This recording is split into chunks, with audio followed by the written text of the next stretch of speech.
Hello, everyone, and welcome. And it's great to have you with us today and for this Head Teacher Chat webinar. And I'm really pleased that Daniel is joining us today because we're going to have an interesting conversation about digital standards and digital strategies. And hopefully there's a lot of information that will be there to help you out. So just a little bit of background about Daniel. Daniel has led a digital strategy for large map for 10 years. And he brings a huge amount of experience on helping schools navigate innovation, manage change, and introduce digital tools, as well as creating systems that generally support transformation. His work focuses on classroom implementation, including Chromebooks, Google Workspace, Canva, and of course, artificial intelligence. So this session is about future-ready schools leading the digital and AI revolution with purpose.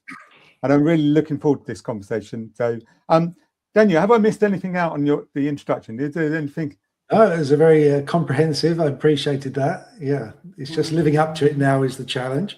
No, but as I say, it's really great that you're with us today to help out the school leaders community with ideas and implementation strategies that they can use in schools. So, I mean, we hear about it a lot in our community about the digital standards and digital strategy, and it comes up quite a few times in a month saying, oh, what are schools doing? Can you give us a little bit of background on to why it's important and why school leaders need to focus on it? Yeah, I think it's a really interesting area, and depending on what circles you move in, you might hear a lot about digital strategy, or maybe you hear very little. Obviously, as you said, my role for the last 10 years has been in a large multi-academy trust. Recently, I've kind of branched out and gone independent. And the idea behind that is to actually work with more schools, more trusts to support them in their digital strategy.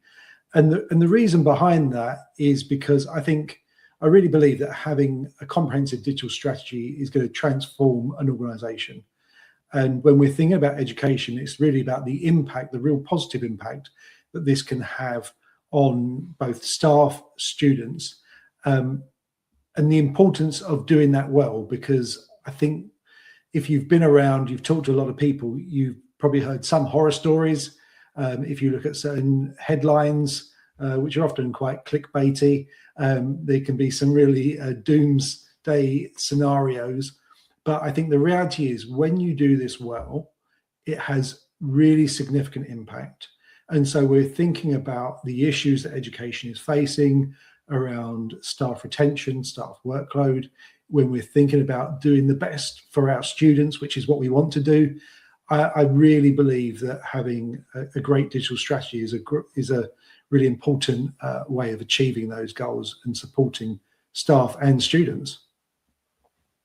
We spoke about earlier about the struggles that some schools would have with this between the ambition and the implementation. From your experience, what do most schools struggle with when they embed the digital strategy?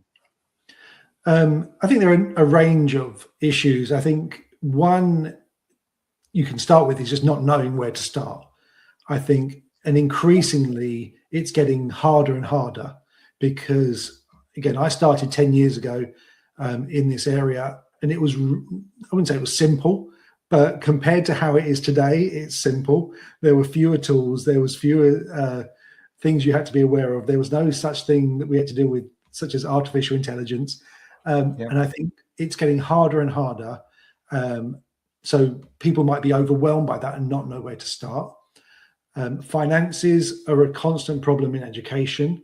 And I think this can just feel like an insurmountable hurdle that there's no way of doing this. So again, it's like, well, we can't do it. I think there's also a lack of belief maybe that this is the right thing. Again, saying you see these news headlines, you might read a bit of research, and then you get the impression, oh, it's not good for learning, it's not good for our students, there's too much screen time, there's this. And again, we can come at it with a really negative attitude and therefore not want to do it because of that. Whereas I think the reality is there is research out there. And as we know of research, you can probably find a bit of research to back up whatever you want it to back up. But there's also really positive uses, as I was saying before, pedagogically, but it's always linked to doing it well. I think with that, there was some stuff around some of the Nordic countries recently, and it's kind of, they've gone backwards. They're not using digital anymore. And it's like, when you actually read what they are doing, that's more in line with what I would say, yes, that's what you should be doing.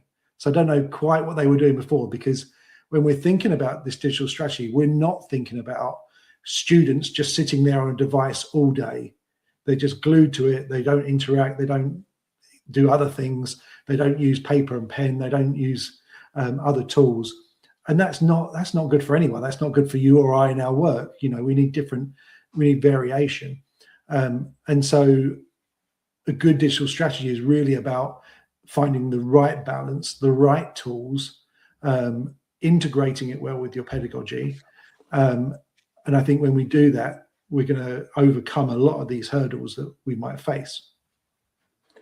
I think that's a really good point. And the one thing I always find about this is it's more about it complements other priorities, and actually it should be there linking in with the other priorities in the school.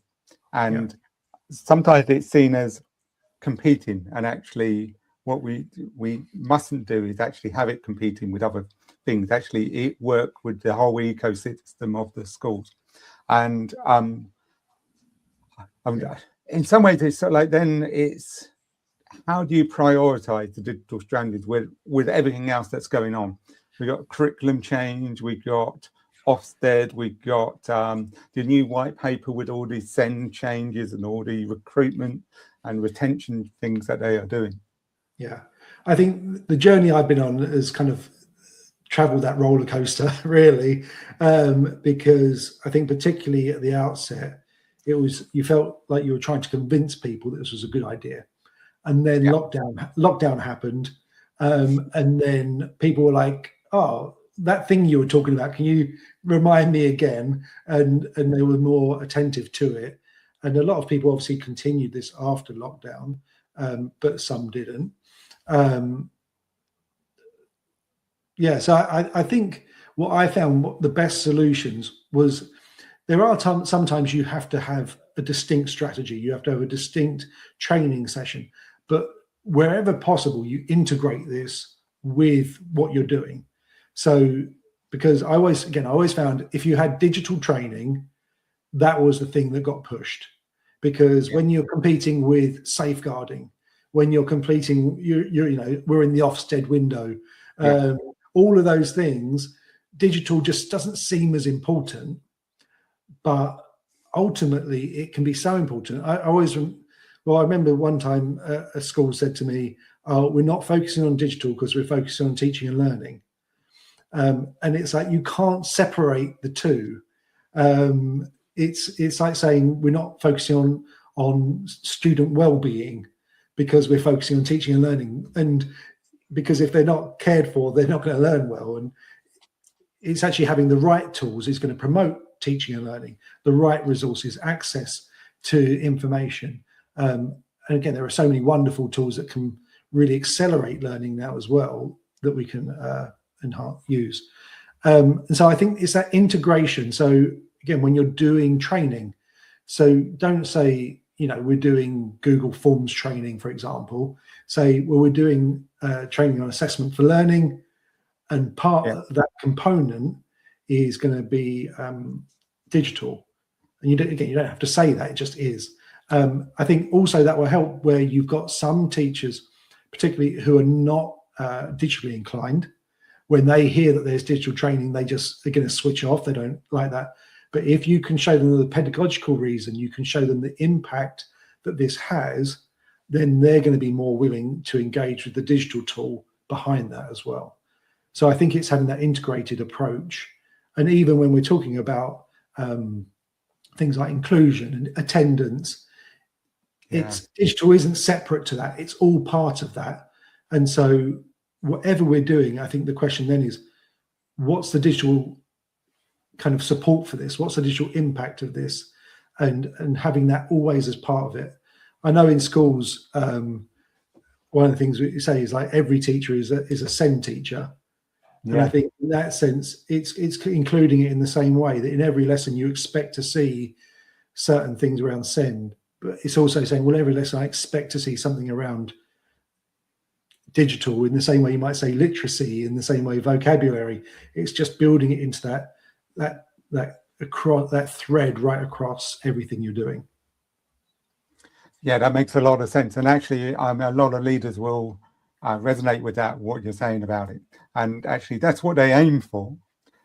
But sometimes it's a lack of clarity and where to begin and how to sustain it in schools.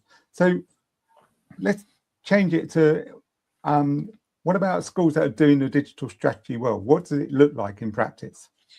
I've always found this very interesting because people will say, again, where I was working, I was working at Lee Academy's Trust, and I'm very proud of the work we did digitally.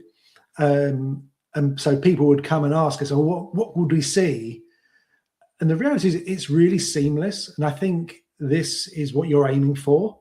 I think people there are some really things we love in technology that are really whizzy, getting out the VR glasses and I was seeing someone online, they were sending microbits into space and things like that. It's like, well, these are really impressive, but the day-to-day it doesn't look fancy, but it's really impactful and it's really powerful.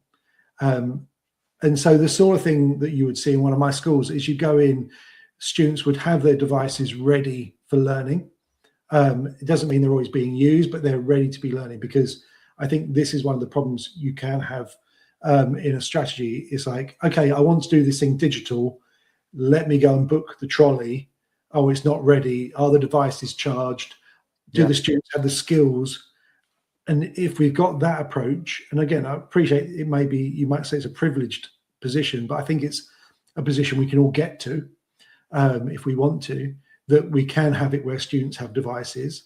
We had one-to-one devices from year 1 to year 13. Again, it doesn't happen overnight and it's not easy, but you can get there with just normal funding. And so, but when you have that availability, when you then want to do something digital, the students will just, in our case, they would open up their Chromebooks, they would access the resources, but it's everything that's behind that as well. The fact of how teachers are creating their resources, how they're sharing their resources, thinking about accessibility. I always think accessibility is one of the key things that I frame digital around, because the more consistent we are in our approaches, the more we're going to remove barriers to learning for students. So for us, even we were at the place where it's like, this is how we set up our Google Classroom. So that if a student in secondary, for example, is going from one class to another, it's not a massive transition for every single subject. They know how it's going to be set up. They know how resources are going to be shared. The expectations are consistent in the same way you might say with uniform in a school, that we do these things for a reason. And it's the same with digital, having these real great digital standards and expectations, and they build in this consistency so it's seamless. And I think the reality is, I know that when we've had external visitors, whether it's things like Ofsted, challenge partners, they've come in and they've just said, this is really good. And it's just, and again, you think about SEND and the students with that, they're able to work seamlessly. They don't stand out in the classroom. And again, we've had observers come in and say, well, who are your SEND students? Because they're just working in the same way as everyone else, but on their device, they're using tools that are right for them. And you're increasing that student agency, the ability to work independently. You're empowering students. And for me, that is, if I think when I'm looking at digital strategy and whether it's working, that is one of the most powerful things. Almost that it's there, but it's not seen. It's like a good referee in a football match. It's like, is there, if it's a novelty, if it's everyone go and get their device out and there's a big kerfuffle around that, and that's not what we want. It just works. And I appreciate, again, there's a lot of effort that goes into it just working. Yeah. But once you get there and then you're consistently pushing that and maintaining that, it really has a lot of impact. And that's actually an important bit. It's purpose over novelty, really, isn't it? Actually, how is it adding to the learning within the classroom? And I think that's part of the trouble, because there's a lot out there and it can feel very overwhelming. You could be in a position and you're saying, well, I don't know whether to go for Google or Microsoft or for Apple, or I don't know whether to sign up for this tool or that tool. I don't know what to do with that. There's so much out there. It's very overwhelming. And again, this can lead to a real paralysis in education, where either you don't do anything, you go in with misjudged optimism, maybe, I don't know, but we want to make educated choices, good strategic choices that are going to last us. I was talking to someone the other day and they said, we managed to get these iPads for our school, but there was no plan behind that about how you would then replace them. And so they are now, I think, 5-6 years on, and actually these iPads need to be got rid of, but they don't have anything to replace it with. And so their whole curriculum is going to go up in smoke because of the lack of planning. So yeah, it's and this is for me where that kind of strategy piece is so important, that it's looking at all of these different angles, it's looking at all these different things. It's not just, oh great, we can have this, let's go for it. It's thinking beyond that. It's thinking 5 years down the line. It's thinking, if you're, for example, in a multi-academy trust, or what happens if another school joins? What's that school using? If we've got 100 different maths applications across our trust, is that really the most efficient thing? And 100 sounds a lot, but it's, with maths, it's quite easy to achieve. But I think I can relate to quite a lot what you're saying there in some ways, because I used to be a troubleshooter going into schools, and for 3 years I just was on the roads going to different schools for 6 weeks, 6 months, then go on to another school. And some of the schools, it's sort of like 3 weeks before I got there, one of the schools bought 10 iPads, but it didn't have anything to link it to. Yeah, it wasn't on the ecosystem of actually, oh, this sounds like a good idea at this point. Yeah. On 5 of those iPads, they lost the password. Now you couldn't get back into it, and they were defunct. And you have to take them to the Apple store. Well, you had to take them to the Apple store, but then they went, oh, we can't do anything. But we've been there.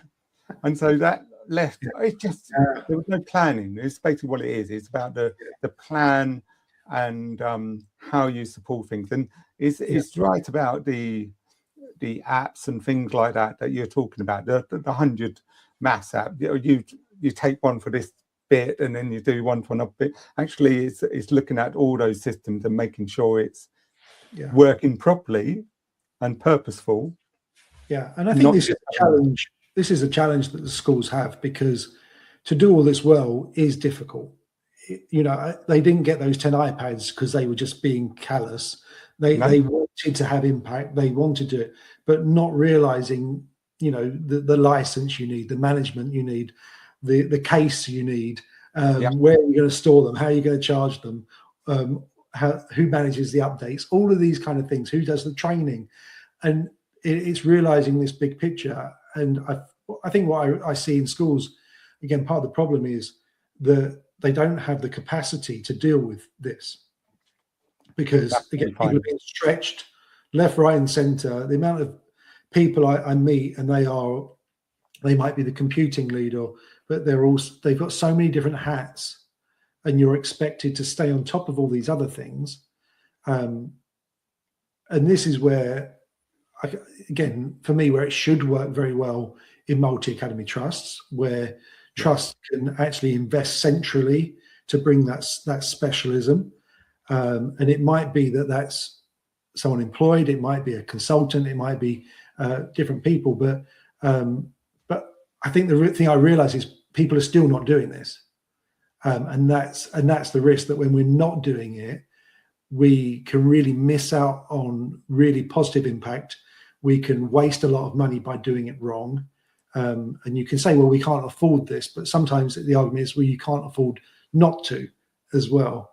And so it is about kind of linking in with that specialist. And there is a lot of support out there. Again, obviously, this is something that I'm entering into, that kind of realm of offering that support. But there is a lot of support out there, and it's just, again, knowing where to start. Yeah. So if you were to support a school, how would that work, and what would you focus on? Yeah, I think part of the initial part is really working out where they're at to begin with, because people are at all different stages of the journey. And we had this even when the trust I was in with 33 schools. You'd have some who are very capable, far along the journey, some who are really kind of basic to begin with. And so it will be assessing where a school is at, working with them on that vision, because there has to be a vision of where they want to go. Because I think one thing I've learned is, I think we all know this anyway, but it's just compounded, that if your senior leadership are not on board with this direction, it's not going to happen. You know, vision leaks, and you need, whether it's a trust, you need your trust exec, they need to be on board with it. Your principals, your senior leadership, because the moment somebody's like, no, they become a dam in that vision. So making sure that people are on board, and then working out a roadmap of how you're going to get to that place. So what I would often do, particularly if we brought in a new school into the trust, was say, okay, this is where you are today. These are the challenges you're facing. This is where you can be in 3 years' time. And building kind of, this is, bit by bit along that. I think the sort of thing, again, this is basically what I've done in the past and can do still, is advising on EdTech options, because there's so many options out there. There's so many tools, and through my experience, knowing what works, what doesn't work, and something, and also the right time for certain things, because you can have a great tool, but it's not the right time. And knowing that you have to reach a certain level of maturity before you can embed something, before it's going to be successful. Because I think particularly with EdTech stuff, you sometimes only get one shot. And if it fails, they're not going to renew it. They're not going to kind of try again. So you want to do it. And you've got to manage change as well. I think sometimes, again, I've had it where there's a brilliant tool, but I've known organizationally, we are just overwhelmed. You're doing so many different things. It's like, this is a great tool, but we just don't have the capacity to embed it well. And so we'll hold off. But then I'd work with people to support that implementation, whether it's technically, whether it's through training, and then working on assessing the impact of that as well. Because that's the thing, we're investing this money, we're investing this time, we want to make sure it's working, and it's having impact. Do people know what they're doing? How can we enrich that? Because again, I think it goes back to the why, because if you're doing this, you should be doing it for a reason. You should be doing it because you believe this is can have a really positive impact. And so if it's not, then we need to pivot, we need to adapt, we need to work out why it's not having the impact we thought. It could be the tool, it could be the implementation, it could be the training, it could be a variety of things. And it's working with people to understand that, to make sure we are having the best impact. So it's not just even about value for money, it's about doing the best for our students. I mean, one of the things that comes up quite a lot at the moment is AI for school leaders. It is in our community quite a lot. The main theme is at the moment is about parent complaints and AI. And actually that comes up so often now. It's sort of like the amount of complaints that are coming written by AI, and how head teachers can sort of like navigate a way through that. So it's a topical discussion at the moment. What's your view on how schools should tackle AI, and what are strategies about it? I think I've always been very positive around AI, but again, it's doing it at the right time, at the right place. when ChatGPT launched, which is kind of, obviously AI existed before that, but in terms of the public sphere, that was really when it came in. And but again, we were digitally mature enough to embed AI. Now, interesting, we didn't go with ChatGPT because we were Google schools. We waited a bit and end up with what was Bard and is now Gemini. And so it's knowing the right time, the pace you need to, when to implement it, and then thinking about just why you're doing this. I think this is, again, the big question: why? Why am I bringing this in? Just because there is a phenomenal tool that, you know, creates these wonderful images, you can create music, you can do all this, it can write you a lesson plan, or it can do many things. Why am I doing this? And that's where you start with. So one of the things we started particularly with was looking at teacher workload. Okay, how can we address teacher workload using digital tools? And in this particular thing, using AI. How can we support teaching and learning? How, and one of the things we were particularly focused on this year was around students' use of AI. And for me, the use in revision for exams. And I think, again, you're looking at it thinking this tool, used rightly, can have phenomenal impact for these students, to the part that actually not having it, I think students could be at quite a disadvantage in some areas. But caveating that with using it rightly, using it safely, adding the training in, being very purposeful. I think particularly with students, having the metacognitive skills that are behind that, so that they know how to use this and how not to use it. But as I say, I think when so it's all about that. It's about assessing the need, the issues we're trying to solve, investigating the tools, because again, there are a lot of tools out there. But then the implementation is key. It's about the training. It's about the knowledge. It's all of these things. And I think the reality is with AI, if we get it wrong, it can be quite risky. Particularly, I was looking at some of the guidance from Ofqual, and the stats around the amount of students who had lost their qualification because of misappropriation of AI. And so, yeah, there's quite a consequence around this. But then that's another reason why schools have to engage with this. Because if they don't engage with it, you're actually just disempowering students. You're not giving them the information, the training that they need. And this was one of the things that really drove me around the use of student use of AI at the beginning, was the reality of these children are using it anyway. They'd all created their ChatGPT account, even if they shouldn't have, you know, even if there was an age restriction, all these things, they still done it. And they're using this. We can't be naive and just bury our head in the sands and hope this will go away just because we don't know what to do. We need to educate ourselves. We need to get up to speed, and we need to make sure that our teachers and our students have enough knowledge around it, that they are safe, that they are aware of the risks, that they're aware of the benefits and how to use it well. That's a very good point in many ways. I'm going to move on. In some ways, it links to it. It's more to actually, how do you embed the digital in the classroom now? So how do you move from the strategy, which we've been talking about, into practice? So, I mean, how do you use it so digital tools are driven by Pedagogy First then? How does that work?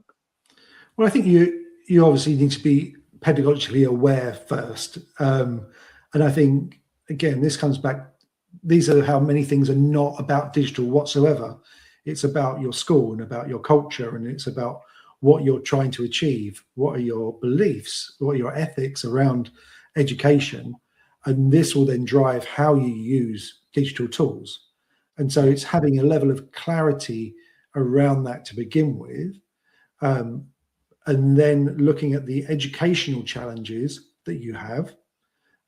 So I was a governor in a school, and one of the things we were talking about was, again, just the reading ages and kind of literacy levels and things like that. And it's like, okay, so we've got a problem. There are many solutions that we could look at. Do any of these solutions involve technology as well?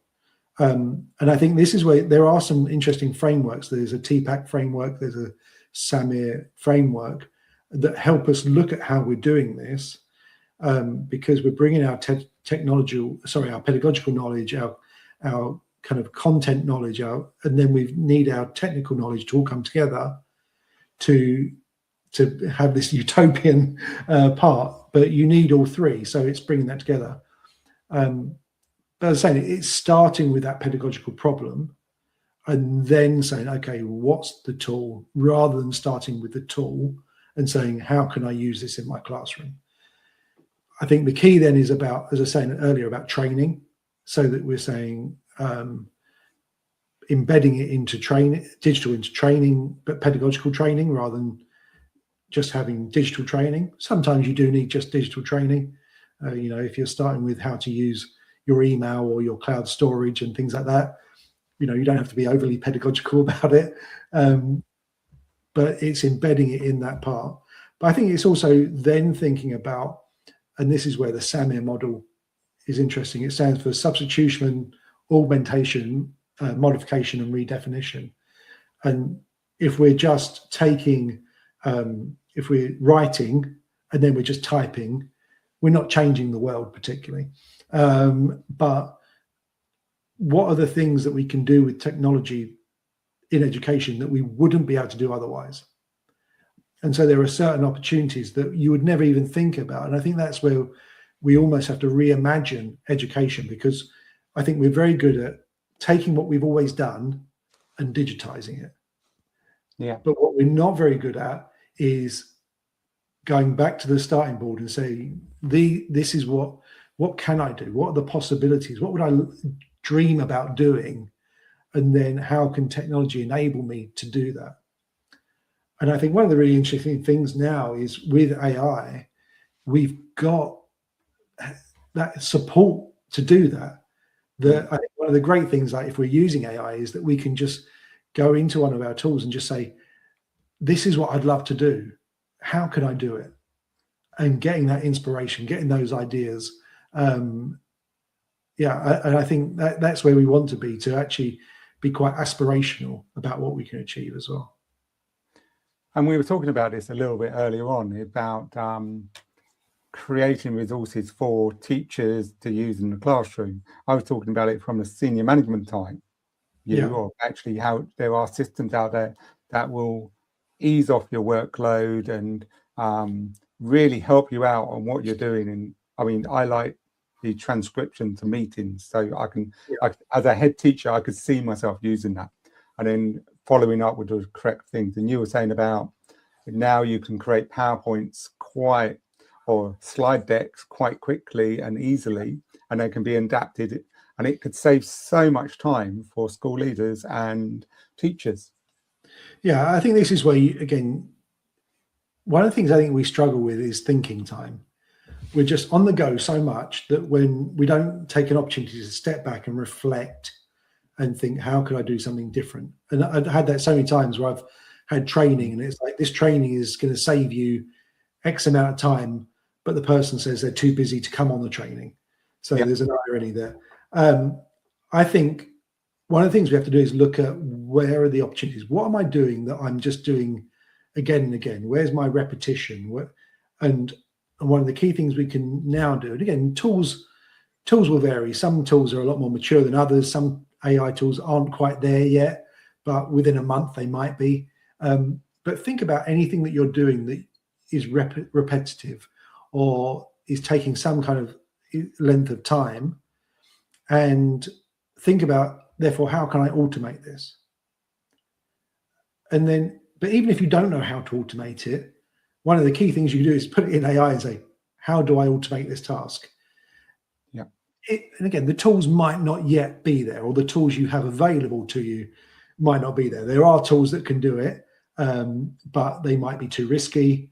They might, where it might say, yeah, I can do that. I need access to your email, your drive, I need email to your life, access to your life, and you might be like, well, I'm not quite ready to give that to you yet, to my bank account and things like that. I think the other side of it, there are tools that do it and they cost money, and we are in a financial constraint in schools at the moment.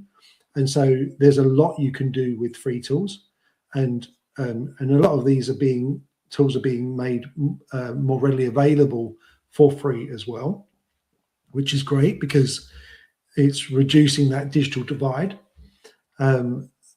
So yeah, I think there's a lot there that we can automate, and I think this is where, when you're doing that across an organization as well, realizing that if every person in that organization is saving 15 minutes, that's a big saving across an organization.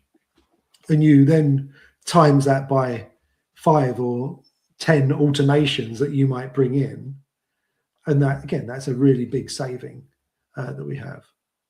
I think the trouble is that we'll get to the point, though, but we're bringing all these automations, but then that becomes the new normal.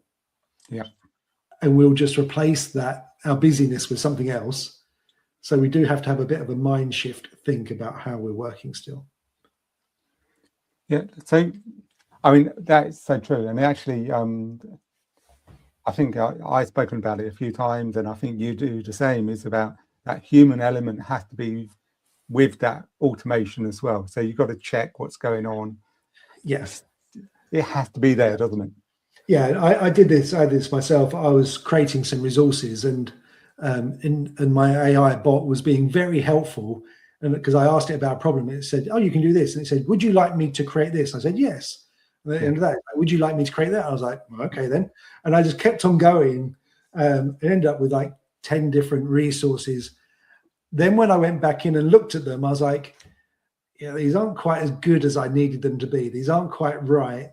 And so we must have the human in the loop. And partly because, again, if I'm putting something out there, I can't blame AI. If I'm a teacher and that's my lesson plan, I can't blame AI for it being incorrect or anything. I'm the one who's responsible. If I post something, I'm the one who's responsible. It's my name next to it. So we have to take that level of responsibility for it and own that. I mean, have you got some couple of practical examples that school leaders could use now that could be easily implemented in the school? Something to do with Canva or Chromebooks or the Google Workspace? Yeah. Well, one of the key tools I think everyone seems to rave about is Notebook LM. And I think Notebook LM is a brilliant tool. And it's the benefit of Notebook LM is that it's grounded in the content you upload to it. So it's not drawing information from the web or any other sources. You are curating the information, you upload the information to it, and it's only drawing the information. When you ask it a question, it's only referencing that information, and it gives you references to it as well, so you can check on it. The sort of thing that I've seen that can be really good is as a reference material. So I know some schools, for example, are uploading all their policies into that. So they've put all their policies into that so that when they then have, you talked about complaint letters earlier, that you kind of like, well, what is our policy about this? Okay, you can just go in and say, could you clarify what is the policy around uniform, or what's the policy around attendance, or, time off for funerals, or something like that. And so instead of trawling through different documents, you've got that there as a resource. So I think that's really good. I think the other thing you can do with that same tool is make specialists. So, for example, if you're a Senko in a school, it could be really useful to upload background information. So I'll be honest, I've got some around generative AI. So every report that comes out around generative AI, I upload it to this one notebook. And so if ever I've then got a question, I've got this wealth of information. I'm basically creating a generative AI expert. So you could do that as a Senko or an attendance officer, or as a whatever role you might have. Create an expert who you can refer to with those kind of questions. Again, because you're curating the resource, it's relevant material, and I think that's really cool. I think that's really useful. Yeah, I mean, I use Notebook LM for that sort of thing. I upload Ofsted reports into mine and actually analyze them and ask them questions, what trends are coming up and things like that. It's really interesting. So I mean, within this, the thing that keeps on coming back to me is sort of like, is staff development, because this is crucial for anything that is implemented in the school and is actually going to be able to work. So how does that work with the digital strategy, and what is the strongest way of staff development, so with people who don't feel too confident with some of the tools? Yeah, I think you've nailed something really important there, because when I've looked at schools and you kind of look at why is this successful and why is this not, and there's a number of different things, but one of the key things I picked up was staff development. It's training, consistent training, investment in people brings reward. You know, it helps embed whatever you're doing. The thing that you spend time on will have its reward. I think there's a range of options out there. There's a lot of online content, but I think the reality is that in-person content or in-person delivery is so much better, because it's more adaptive. You are feeding off the room. You're able to, you know, even if you're there as a presenter, you're able to navigate, to help people. I know if people are paying attention, or if I'm really pushing a rock up a hill when I'm doing training, whereas when it's online, I find it really hard to get the same level of engagement and things like that.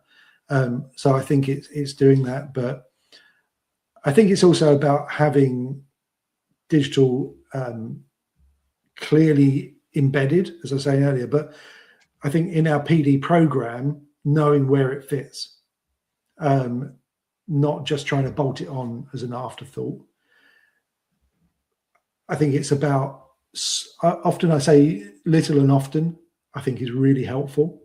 I think where I've seen it done really well is where we would put digital champions in schools, giving them opportunity on a regular basis. Like so if you got your staff meeting on a Monday morning, just give them 5 minutes to be like, okay, this is what we've learned. This is a new thing, just to be aware of. Again, little and often drip feeding that information is really important. They can do things. Again, I've seen some brilliant emails, newsletters, bulletins go out. I think the reality is that in our busy lives, people don't often read a lot of things. If you think about all the emails you might have in your inbox that you intend to read, but might never get round to. And so I think we have to give time, put it in front of people's face. And so if you want to do it, I'm saying giving time is key. If we don't give people time, how can we really expect them to adopt this? And part of that is thinking time as well, reflective time. And so many important points in there, and sort of like some bits I want to sort of like delve into a little bit more. I know we're getting up to nearly 45 minutes, and so I've got a few more questions on it. The whole thing of implementation is actually seeing the impact, and actually part of this, and I hear a lot of backlash about it, is about the monitoring of what's happening in your school and actually auditing. And if it's done in the right way, it can be really positive. It can be done in a coaching way, and you go back and you're just prompting people to say, oh, have you tried this? Have you done this? Actually, it can be a positive way for to embed things into long term, because I know that I did some training or something on EdTech.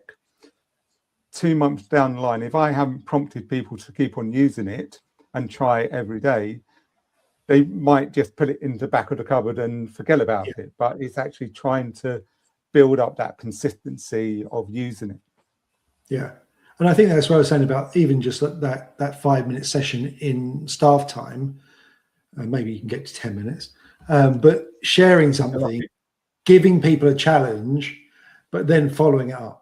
And I think the follow up is key, because if there's no accountability, and again, if we use the words accountability and consequence, they sound quite negative, but trying to use them in a very positive way. If it makes no difference whether I do this or not, and I'm a very busy person, and this thing might not be easy for me, then I'm not going to do it. So there needs to be some incentive. Now, incentives can come in different ways. They can be, celebrations. They can be monetized. Here's a £10 gift voucher for the best person who did that, or here's just it's funny how really small things. I would go and give out water bottles and things like that. And it's like, great, you did this great thing. Here's a water bottle, and people were like really happy. So it's kind of having some incentivization, some celebration. Yeah. But I think ultimately behind that is there's a culture issue, because if we create a culture where people are fearful of being critiqued, then we're not going to have that opportunity. And I know I would go into classrooms and I would sit there, and I'm sure some people would feel a bit unnerved, but ultimately my purpose was, I want to see what you're doing. I want to see what you're doing well, because I want to celebrate that. I want to see where you can get better, because I want to help you. And I'm not here to critique you or criticize you in a negative way. But again, if the ethos is we want to get better together, and I think it's a lovely hashtag, better together. But if that's really if it's a value we really believe in, then you're not seeing somebody coming in as kind of a judge, but as you say, as a coach, as someone who's going to try and help you, and not just kind of leave you with it, but then walk alongside you as well. Yeah. I think that's an area, I'll be honest, that I feel I didn't get to do enough of. I'd love to do more of, coaching people, walking with them, and found that when I have done it, it's been really impactful.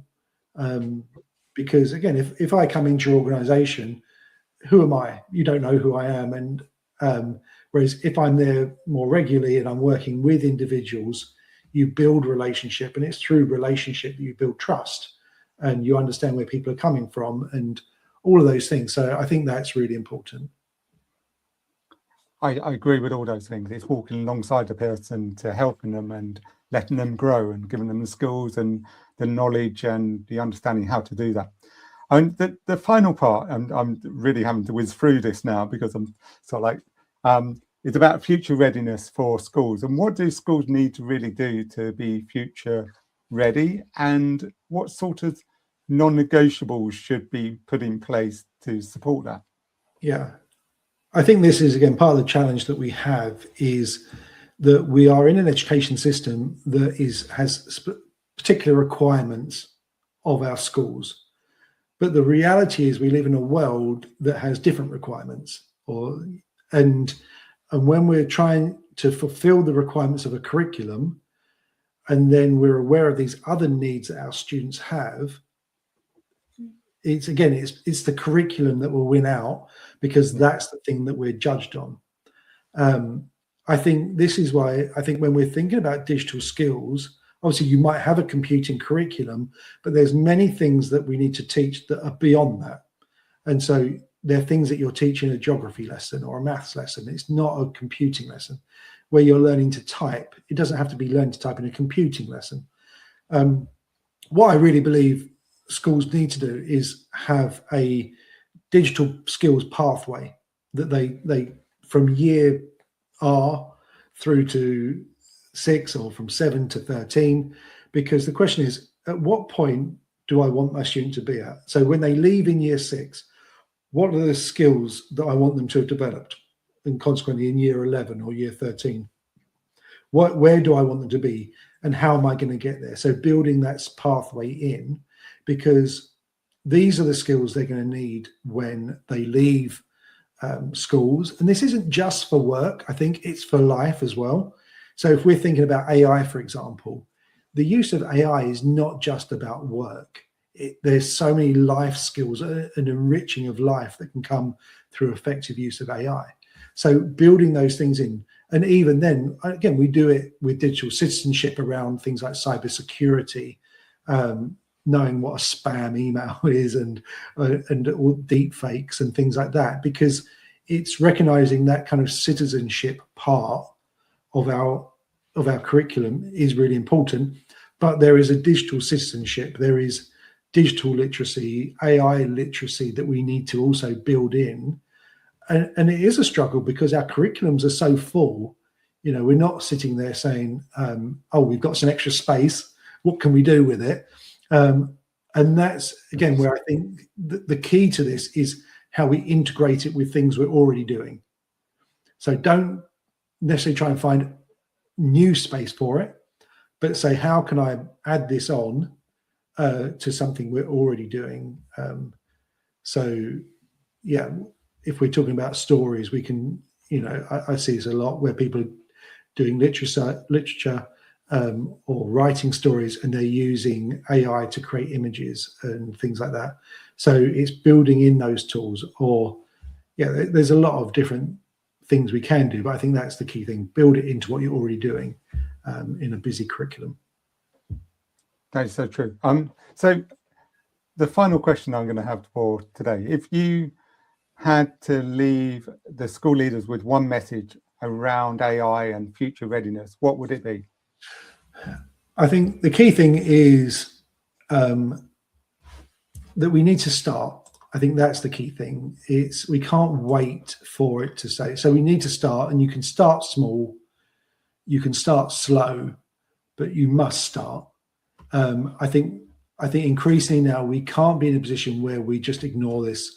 We can't be in a position where we don't give it some investment in our time, in our money. We have to do something. It doesn't mean you have to be all singing, all dancing by next month, but that's where I'm saying it's creating that roadmap, but you've got to start somewhere. And so if you haven't started yet, or where you're at right now just feels like a bit of a jumble, a bit of a mess, then okay, today's the day to address that, I think, and to start somewhere now. And if people want to find out more information about what you do, I'm going to put the slide up. Thank you. And where do they go to find out more information about what you can do and how you can support schools? So you've got my website there, lumina.org.uk, and that gives an explanation of all the different services that I provide. You can connect with me on LinkedIn through the QR code, or just search for Daniel Ball on LinkedIn. Hopefully you can find me. And yeah, I post quite a lot on LinkedIn, just updates and information, helpful resources. But yeah, it'd be great to have any conversations if any of this resonates, to come in. And I think, again, this is where it can be just a conversation, or it could be something a bit more long-term, because I think one of the things I'm realizing as well is schools and trusts don't have the finances to invest in a full-time member of staff, or they don't have the capacity with existing staff. And so having somebody who has a lot of experience and has time to keep on top of these things, but coming in, again, doesn't have to be, it's not full-time, just even every now and again, and speaking into that situation, I think can be really powerful. So in that sense, if that's of any interest, don't think it has to be something big. It could just be something really small. But as I say, start something today. Oh, that's brilliant. And before we wrap up, I want to just pull a few ideas from this webinar today. So what I'm hearing is effective digital leadership starts with a purpose. The why. Why do we do this? What do we want to aim for? It's not about chasing tools for the sake of it. It's about clear on what we're trying to improve for staff, the pupils, and the wider school community. And from there, it's about implementation rooted in pedagogy, staff confidence, the culture of the school for CPD. And with AI, it's leading it with sort of like curiosity, caution, and clarity rather than fear. Actually, we need to address it. We need to do something about it. So just one more question I got for you. If someone was watching this today and they go back to school tomorrow, what would be the first meaningful step they should take, apart from just start? I'm going to start with something. What would you really focus in? I guess for me, it's a question of what, I don't know how to say it in one way. I think the thing you've got to know is where are we going? That's the question. Where are we going? Where do we want to be in 5 years' time? What's our direction of travel? And then the question is, do we have the resources to get there on our own? And if not, how can we get there? And that's where, again, as I was saying, just a conversation at the beginning. So whether that one thing is give me a call and we can have a chat, that might be your one thing. I'd be happy to help. But I think it's just making sure your direction is clear and then finding out the support you need to get there. And all the information's on the slide here, so you can go into LinkedIn or the website and find out more information. That's been brilliant today. Thank you, Daniel. Thank you, Jonathan. Really, I enjoy talking about it. Oh, you can tell, and actually that enthusiasm's right. We've met a few times now, and actually your enthusiasm to the whole digital and AI revolution that we're doing and how to really support school. You understand it. You understand what it's like in school to actually work with school leaders and teachers and how you can develop them. So it's been an absolute pleasure. So thank you very much. And thank you for your time and insight today. Thank you. It's been a pleasure. So thank you for joining us today at Head Teacher Chat webinar. And we hope to see you soon. If there's any more information or anything we can help you with, just let us know.